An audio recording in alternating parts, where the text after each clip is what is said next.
মধ্যপ্রাচ্য থেকে আমেরিকার ঘাঁটি এবং সেনা প্রত্যাহারের চিন্তা করছে মার্কিন প্রেসিডেন্ট ডোনাল্ড ট্রাম্পের প্রশাসন। তার কারণ কি? তার কারণ একটাই, ইরানের হামলায় এগুলো এত ভয়ঙ্কর ভাবে ক্ষতিগ্রস্ত হয়েছে যেগুলো ঠিকঠাক করা অনেক কঠিন ব্যাপার। শুধু তাই না, ঠিক করার পরে এইগুলোর নিরাপত্তা নিশ্চয়তা কে দেবে? সেই নিশ্চয়তা মার্কিন প্রশাসন পাচ্ছে না। এদিকে আমেরিকা যুদ্ধে কার্যত ইরানের বিরুদ্ধে হেরে গিয়ে এখন ইরানের উপরে মারাত্মক রকমের অর্থনৈতিক নিষেধাজ্ঞা দেওয়ার ঘোষণা দিয়েছেন ডোনাল্ড ট্রাম্প। ইকোনমিক ডুমসডে ঘোষণা দিয়েছেন। ডুমসডে মানে একদম কিয়ামত দিবস, অর্থাৎ ইরানের বিরুদ্ধে একদম কিয়ামত নাজিল করে দেবে এই রকম নিষেধাজ্ঞা দিয়েছেন। কিভাবে তিনি ইরানের বিরুদ্ধে এই কিয়ামত নাজিল করে দেবেন অর্থনৈতিক খাতে? 47 বছর ধরে তো ইরান এই অর্থনৈতিক নিষেধাজ্ঞার ভেতরেই ছিল। কি করবে এখন ডোনাল্ড ট্রাম্প? এপাশে তুরস্ক এবং ইসরায়েল নিয়ে কিন্তু বড় খবর আছে। সেটি হচ্ছে, তুরস্ক এরই মধ্যে রাতের অন্ধকারে সিরিয়ায় সামরিক এবং প্রতিরক্ষা সরঞ্জাম পাঠাচ্ছে। কেন পাঠাচ্ছে? তুরস্ক ঘোষণা করেছে বা তুরস্ক বলছে, ইসরায়েল সিরিয়ায় তার অবস্থানে যে হামলা করেছে তার জবাব দেওয়ার বৈধ অধিকার তুরস্কের আছে। তাহলে সবচেয়ে বড় প্রশ্ন আসছে, তুরস্ক এবং ইসরায়েল কি সামরিক সংঘাতে জড়িয়ে যাচ্ছে? তার মানে কি দুই দেশের মধ্যে যুদ্ধ আসন্ন? এই জন্যই কি তুরস্ক আগেই বুঝতে পেরে মক্কা চুক্তি নামে পাকিস্তান সৌদি আরবের সাথে চুক্তি করেছে এবং মিশরকে এই দলে ভেড়াতে চাইছে কি ইসরায়েলকে মোকাবেলা করার জন্য? ডোনাল্ড ট্রাম্পের প্রশাসন মধ্যপ্রাচ্যের যে সমস্ত ঘাঁটি ছিল আমেরিকার, সেই সমস্ত ঘাঁটিগুলো মোটামুটি পরিত্যাগ করার, ছেড়ে দেওয়ার চিন্তা করছেন। কারণ হচ্ছে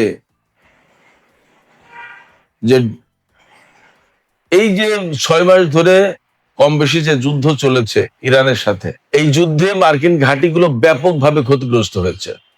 আপনারা শুনলে অবাক হবেন যে কাতারের আলুদের বিমান ঘাঁটিতে কিন্তু সেন্টকমের সদর দপ্তর ছিল। এই সদর দপ্তর এক পর্যায়ে সরিয়ে জর্দানে নিয়ে গেছে। সেখান থেকে সরিয়ে এখন শোনা যাচ্ছে দিয়াগো গার্সিয়া এই দ্বীপে নিয়ে গেছে। এটা কিন্তু ব্রিটিশ দ্বীপ। এই ব্রিটিশ দ্বীপের ভেতরে আমেরিকার সামরিক ঘাঁটি আছে। সেই ঘাঁটি থেকে এখন সেন্টকমের কার্যক্রম পরিচালনা করা হচ্ছে।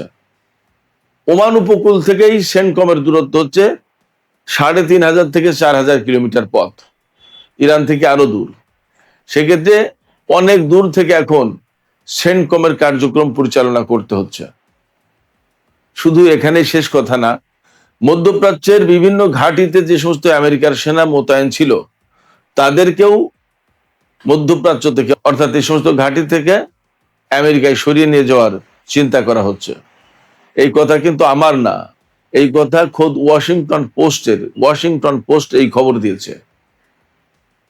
ওয়াশিংটন পোস্ট হচ্ছে আমেরিকার খুবই গুরুত্বপূর্ণ একটি সংবাদ মাধ্যম, খুবই গুরুত্বপূর্ণ পত্রিকা, অত্যন্ত প্রভাবশালী। Washington post, new York Times, তারপরে ওয়াল স্ট্রিট জার্নাল, এখনকার এক্সিওস, সে সমস্ত খুবই গুরুত্বপূর্ণ গণমাধ্যম এখন আমেরিকার। সিএনএন তো আছেই। তো সেই ওয়াশিংটন পোস্ট খবর দিচ্ছে যে মধ্যপ্রাচ্য থেকে আমেরিকার এই সমস্ত সেনাদেরকে সরিয়ে নিয়ে যাওয়ার চিন্তা করা হচ্ছে। আর সাথে সাথে ঘাঁটিও আর পুনর্নির্মাণ করবে না, কারণ এ সমস্ত ঘাঁটি বেশিরভাগ ক্ষেত্রে পুনর্নির্মাণ করার অযোগ্য। আর এইগুলো পুনর্নির্মাণ করতে গেলে বিপুল পয়সা খরচ যাবে।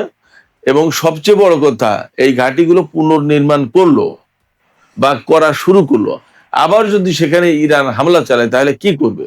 এই ঘাঁটিগুলো আর ইরানের মুখে আমেরিকা কোনোদিন আস্ত রাখতে পারবে বলে মনে হয় না, এবং সেই ভরসা তাদের নেই। যার কারণে মধ্যপ্রাচ্য থেকে আমেরিকা ঘাঁটি এবং সেনা সবই সরিয়ে নিয়ে যাওয়ার চিন্তা ভাবনা করছে। আমি আপনাদেরকে একটা বিষয় পরিষ্কার করি, এটা কিন্তু এখনো চিন্তা ভাবনার পর্যায়ে রয়েছে। এ নিয়ে আলোচনা হচ্ছে, বিষয়টি বিবেচনা করা হচ্ছে, কিন্তু ফাইনাল ডিসিশন হয়নি। তবে যে পথে গেছে আমেরিকা, যে পরিস্থিতি তৈরি হয়েছে, তাতে তাদেরকে ফাইনাল ডিসিশন নিতে হবে। ইরানের বিরুদ্ধে আমেরিকা যুদ্ধ করতে এসে ব্যাপকভাবে অর্থনৈতিক ক্ষতির মুখে পড়েছে। আপনারা শুনলে অবাক হবেন, এতদিন 35 ট্রিলিয়ন আমেরিকার যে বৈদেশিক এবং অভ্যন্তরীণ ঋণের পরিমাণ ছিল, সেটা ছিল 35 ট্রিলিয়ন মতো বা 37। আজকে খবর দেখলাম যে 40 ট্রিলিয়নে গেছে। তার মানে প্রচন্ড ভাবে একটা ঋণগ্রস্ত জাতি। আমরা তাদেরকে দেখতে পাই বাইরে থেকে, বিরাট ব্যাপার স্যাপার, কিন্তু যারা তাদের কাছে টাকা পাবে, এই যে ঋণগুলো যারা দিয়েছে, যাদের কাছ থেকে ঋণ নিয়েছে, তারা যদি ঋণ পরিশোধের জন্য চাপ দেয়, তাদেরকে দিয়ে দিতে হয়, তাহলে আমেরিকার অর্থনীতি কিন্তু একদম জিরো হয়ে যাবে, ফতুর হয়ে যাবে, আমেরিকা ধসে পড়বে। আমেরিকা ধসে পড়লে সেই দেশগুলো তাদের পণ্য কিভাবে কোথায় বিক্রি করবে, এই ঝামেলার কারণে সরাসরি আমেরিকার কাছ থেকে পুরো টাকা তুলে নিতে পারে না। নিলে একদম বিশ্ব অর্থনীতিতে মারাত্মক ঝাঁকুনি সৃষ্টি হবে, কলাপস করবে। কিন্তু আমেরিকা ভেতরে ভেতরে কিন্তু ফাফা। যাই হোক, ইরানের সাথে যুদ্ধ করতে এসে আরো খারাপ অবস্থা তৈরি হয়েছে। তারা মনে করেছিল ভেনিজুয়েলা দখল করে ফেলেছে, বিপুল পরিমাণে তেল সম্পদ তাদের অধিকারে গেছে, এবং ইরান দখল করলে একদম পুরো বিশ্ব তাদের কবজায়, কোনো ব্যাপার না। মধ্যপ্রাচ্যে ইরানকে দখল করতে পারলে তো পুরো মধ্যপ্রাচ্য তাদের একদম পুরোপুরি কন্ট্রোলে থাকতো, বিরাট ব্যাপার। এবং চীন এখান থেকে কর দিয়ে, আমেরিকাকে কর দিয়ে চীন এখান থেকে তেল নিত, বা আরো আরো যে সমস্ত বিষয় ছিল। তাদের পরিকল্পনা ছিল যে 2-3 দিনের ভেতরেই পুরোটা দখল করে নিয়ে একদম মানে মোজ করে খাবো। এবং এই একা একা খাবো বলে ডোনাল্ড ট্রাম্প ইউরোপীয় ইউনিয়নকে বলেনি, নেটো জোটকে বলেনি, কাউকেই বলেনি। একা একা মাতব্বরি করবে, একা একা বাজিমাত করবে, এবং একা একা ইরানের সম্পদ ভোগ করবে, এই ধান্দায়। কিন্তু এখন ব্যাটেল ফিল্ডে নেমে দেখে যে ঘটনা উল্টে গেছে। ওই যে আমি বলি যে মনে করেছে নরম কিছু, দিয়েছে কামড়, দেখে যে লোহার দণ্ড, দাঁত সবগুলো গেছে ভেঙে। সেই রকম একটা অবস্থা আমেরিকার। ইরানের সাথে যুদ্ধ করতে এসে দেখে যে পরিস্থিতি খারাপ। ভাই, শুধু আমেরিকা কেন, সারা বিশ্বের সব মানুষই তো প্রায় একইভাবে কথা বলেছিল যে ইরানকে তো 2 দিনের ভিতরে তুড়ি মেরে উড়িয়ে দেবে। ইসরায়েল এবং আমেরিকা যখন লেগেছে, তখন কি ইরান টিকতে পারবে? ইরানের বিমান বাহিনী নেই, নৌবাহিনী নেই, কি দিয়ে যুদ্ধ করবে, কত কিছু। এবং এই যুদ্ধকে নাম দেওয়া হয়েছিল অ্যাসিমেট্রিক যুদ্ধ, অসম যুদ্ধ।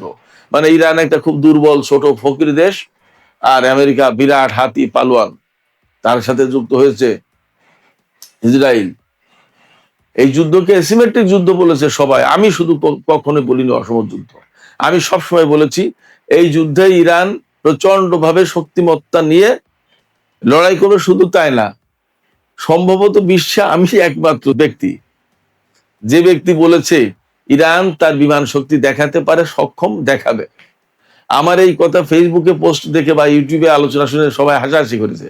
অনেকে বলেছে যে ইরানের বিমান তো ভাঙাড়ির দোকানে বিক্রি হবে না, ইরানে কি বিমান আছে নাকি, কি করবে, কিছুই নেই, নানান কথা। আমি বলেছি যা আছে তাই দিয়েই দেখেন কত কিছু করবে, দেখায়নি তারা। বলা হচ্ছে দ্বিতীয় বিশ্বযুদ্ধের পরে এই প্রথম মার্কিন বাহিনীর উপরে কোনো দেশ বিমান হামলা করলো, বিমান হামলা। আর আমেরিকার সেনারা যে ব্রেন ইনজুরিতে ভুগছে ক্ষেপণাস্ত্রের আঘাতে, তাদের তো মাথায় আঘাত আনেনি, ক্ষেপণাস্ত্রের এত ভয়াবহ শব্দ এবং ভূকম্পন, তারা ট্রমাটাইজ হয়ে গেছে, ব্রেন গোলমাল পাকিয়ে যাচ্ছে সবগুলোর। কারণ তারা ক্ষেপণাস্ত্র মেরে অভ্যস্ত, ক্ষেপণাস্ত্রের আঘাত খেয়ে অভ্যস্ত না। তো ইরান সেটা দেখিয়েছে। কম ঠেলায় আমেরিকা মধ্যপ্রাচ্য থেকে ঘাঁটি এবং সেনা প্রত্যাহারের চিন্তা করছে না। এইখানে খেলা অন্য একটা জমবে। সেই খেলাটা জমবে বলতে জমে গেছে। আমেরিকা যখন এখান থেকে সরে যেতে বাধ্য হচ্ছে, সরে যেতে বাধ্য হচ্ছে কেন?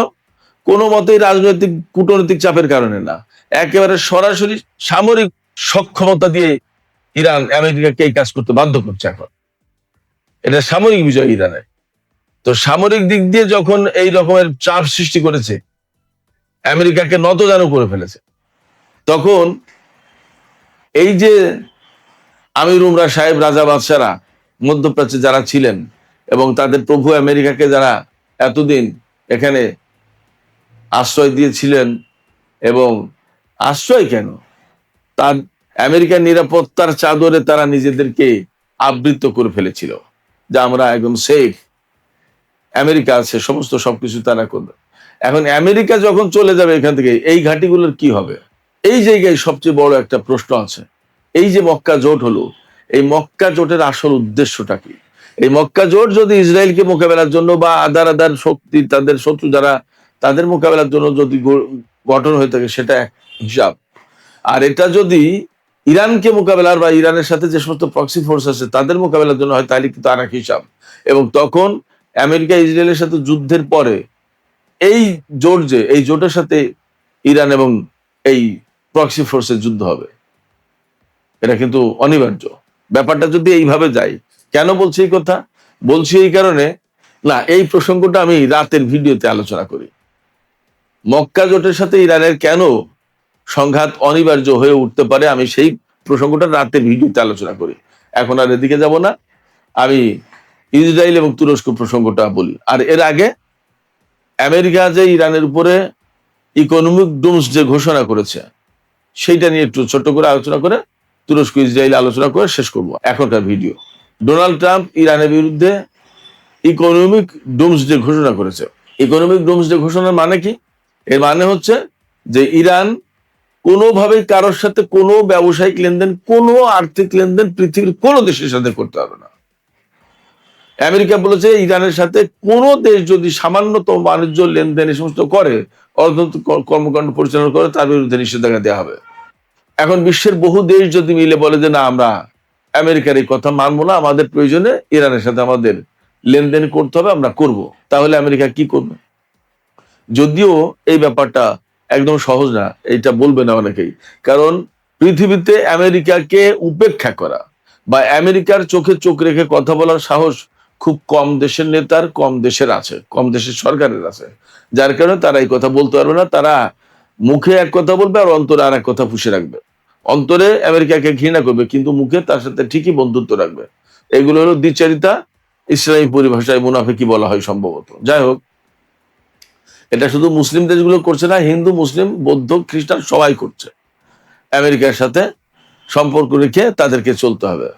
তবে আমি আপনাদেরকে বলি, আমার বিশ্বাস যে সামনে যে ব্রিক্স সম্মেলন বা এর আগেও জরুরি পরিস্থিতিতে হয়তো অনেকে মিটিং করতে পারে বা ভেতর ভেতর আলাপ আলোচনা করতে পারে, ইরানকে পৃথিবীর অনেক দেশ এখন আর মাইনাস করবে না, তারা লেনদেন করবে। চীন তো কিছুদিন আগেই বলল, আমি ইরানের সাথে কি করব না করব, কোনটা লেনদেন করব কোনটা করবো না, সেটা আমার ব্যাপার, তুমি তো ডিকটেট করতে পারো না। এবং চীন তো আমেরিকার কথাই চলে না। আমেরিকা কি টাকা দিয়ে চীনের অর্থনীতি পরিচালনা করে যে চীন তার কথা মতো চলবে? চীন তার প্রয়োজন মতো সিদ্ধান্ত নেবে যে আমি কার সাথে লেনদেন করবো, কার সাথে করবো না, কার সাথে কতটুকু লেনদেন করবো, কতটুকু করবো না। বিশ্বের প্রত্যেকটি রাষ্ট্রকে আমেরিকা এইভাবে জোর করে বাধ্য করতে পারে না, এটা কোনো আইন হতে পারে না। এবং সবচেয়ে বড় কথা কি, এই যে অর্থনৈতিক নিষেধাজ্ঞা এইভাবে দিল বা দিচ্ছে, তারা কতটুকু বাস্তবায়ন করতে পারবে এবং ইরান মরে যাবে নাকি টিকে থাকবে, সে প্রশ্ন তো আছে। 47 বছর ধরে ইরান যেহেতু আমেরিকার নিষেধাজ্ঞার ভেতরে ছিল, সারা বিশ্ব একসময় ইরানকে বয়কট করেছিল। এখন তো অনেক দেশ ইরানের সাথে লেনদেন করে সুখী হয়, খুশি হয়, সেই অবস্থা নেই। যাই হোক, তো ইরান নিশ্চয়ই টিকে যাবে, টিকতে পারবে। কিন্তু প্রশ্ন হচ্ছে যে এই যে আমেরিকা ইরানের উপরে এভাবে ভয়ঙ্কর নিষেধাজ্ঞা দিল, এই নিষেধাজ্ঞা দেওয়ার মানে কি? এই নিষেধাজ্ঞা দেওয়ার মানে হচ্ছে ইরানের জনগণ, শিশু, নারী, বৃদ্ধ, ইরানে তো সব মুসলমান না, খ্রিস্টান, ইহুদিও তো আছে, তারা সবাই যাতে না খেয়ে মরে, ব্যাপারটা তো এই। তো একটা দেশের জনগণকে না খেয়ে মারার ব্যবস্থা করার, উদ্যোগ নেয়ার অধিকার বিশ্বের কোন আইন দিতে পারে? এটা কেমন কথা? এটা কেমন আইন, কেমন মানবতা? তারা গণতন্ত্রের কথা বলে, তারা মানবতার কথা বলে, তারা মানুষের অধিকারের কথা বলে। এই কি মানবতা, এই কি গণতন্ত্র, এই কি মানুষের অধিকার? এই প্রশ্ন রেখে আমি ইসরায়েল এবং তুরস্ক প্রসঙ্গে চলে যাচ্ছি। তুরস্ক থেকে বলা হচ্ছে ইসরায়েল সিরিয়ায় তুরস্কের যে অবস্থানে হামলা চালিয়েছে, এই হামলাটা মূলত তুরস্কের উপরেই হামলা, এবং এই হামলার জবাব দেওয়ার বৈধ অধিকার রাখে তুরস্ক। তুরস্ক মনে করছে তার লোকজন, তার লজিস্টিক সাপোর্ট সিরিয়ার বিমানবন্দরে ছিল এবং সেখানে সেই বিমানবন্দর রিবিল্ডিং, পুনর্গঠনের কাজ করছে তুরস্ক। সেখানে যে সমস্ত যন্ত্রপাতি, কলকবজা, লোকজন যা ছিল, সমস্ত সবকিছু তুরস্কের। সেখানে হামলা মানে তুরস্কের উপরেই হামলা। তো নিজের আত্মরক্ষার অধিকার তুরস্কের যেহেতু আছে, তুরস্ক সেই জায়গা থেকে বলছে যে আমি এই হামলার জবাব, এই হামলার প্রতিক্রিয়া দেখানোর অধিকার রাখি এবং আমরা দেখাবো।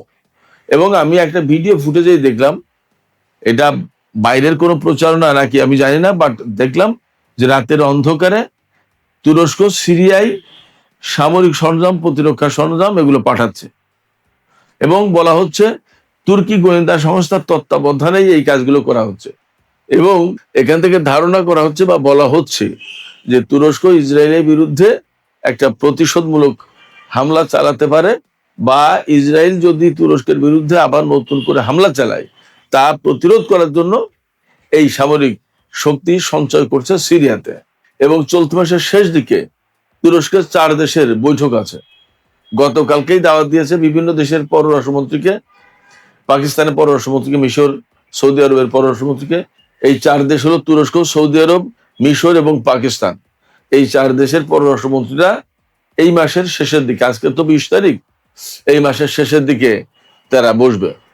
ধারণা করা হচ্ছে এর ভেতরে যদি ইসরায়েলের সাথে তুরস্কের বড় ধরনের কোনো সংঘাত না শুরু হয়, তাহলে ওই বৈঠকে ইসরায়েল তুরস্কের যে বর্তমানের যে উত্তেজনা, এই সমস্ত বিষয় নিয়েও আলোচনা হবে। এবং সম্ভবত ওই বৈঠকে মিশরের যোগদানের বিষয়টি গুরুত্ব দিয়ে আলোচনা হতে পারে, এমনকি যোগদানের বিষয়টি নিশ্চিত করাও হতে পারে। দেখা যাক পরিস্থিতি কি দাঁড়ায়। তো সুপ্রিয় দর্শক, এখনকার আলোচনা এখানে শেষ করতে চাইছি। আলোচনা শেষের আগে আপনাদের কাছে মতামত জানতে চাই, আমেরিকা যে মধ্যপ্রাচ্য থেকে তাদের সামরিক ঘাঁটি সরিয়ে নেওয়ার চিন্তা করছে, তাদের সেনা প্রত্যাহারের চিন্তা করছে, বিষয়টা কি চূড়ান্তভাবে